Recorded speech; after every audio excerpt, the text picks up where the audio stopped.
vendredi soir et samedi matin,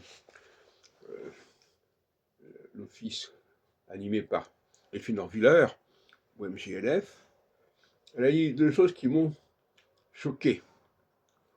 D'une part, elle a fait la critique de l'Ecclésiaste. Elle a dit l'Ecclésiaste a tort de dire qu'il y a un temps pour chaque chose. Parce qu'il peut très bien y avoir plusieurs choses pour le même temps. Et ça, ce n'est pas la pensée de l'Ecclésiaste. Et ce n'est pas non plus ma propre pensée. Même si, effectivement, il peut y avoir des perturbations, des exceptions, tout ce qu'on voudra. Mais globalement, l'astrologie, puisqu'on parle d'astrologie quelque part, globalement, la structure du temps, elle est bien réglée, elle est bien précise. Et il y a un temps pour ceci, il y a un temps pour cela. Et c'est très important, au niveau des mitzvot, au niveau des commandements, de respecter ce calendrier. Et ne pas dire, ah ben non, ce calendrier, il n'a pas de valeur, parce que de toute façon, on peut faire plusieurs choses à la fois. Alors, donc ça, c'est le premier temps.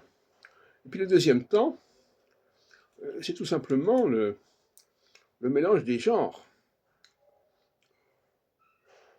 On est dans une salle où les hommes et les femmes se mélangeaient. Sans parler de Delphine Orviller elle-même, qui est une femme qui officie. Et là aussi, là on n'est plus dans le mélange des temps, le mélange des genres, le mélange des spatiales. Et je trouve ça insupportable de ne pas respecter également cette structure du sexe qui est fondamentale. Donc on ne respecte pas la structure du temps, on ne respecte pas la structure du sexe, et on dit oh ben, il faut être libre, on fait un peu ce qu'on veut, les temps sont interchangeables, les gens sont interchangeables, et non, je dois reconnaître que c'est tout à fait inacceptable. Et alors, un autre point qui m'a choqué aussi, qui ne tient pas du tout à Madame Orviller, bien sûr, lui-même, c'est tout simplement l'office, le texte de l'office. On récite le schéma Israël. Alors déjà, le mot Israël, vous savez très bien que je n'aime pas l'entendre, mais en plus, dès que le schéma, dès que la récitation du schéma a lieu, eh bien, il y a la suite. La suite, c'est le Hémet. Et tous les textes qui font la suite du schéma Israël, et qui renforcent le terme Israël. Dans Hémet,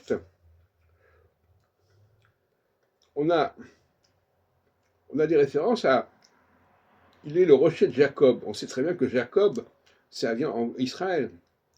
On parle des générations des enfants d'Israël. On reparle encore des rochers d'Israël dans Hémet à la fin. Et puis, après Hémet, bon là il y a Hémet uniquement pour le samedi matin, mais il y a aussi d'autres passages pour le vendredi soir où ce Hémet est complété par autre chose. Bon, j'en ai parlé en temps utile,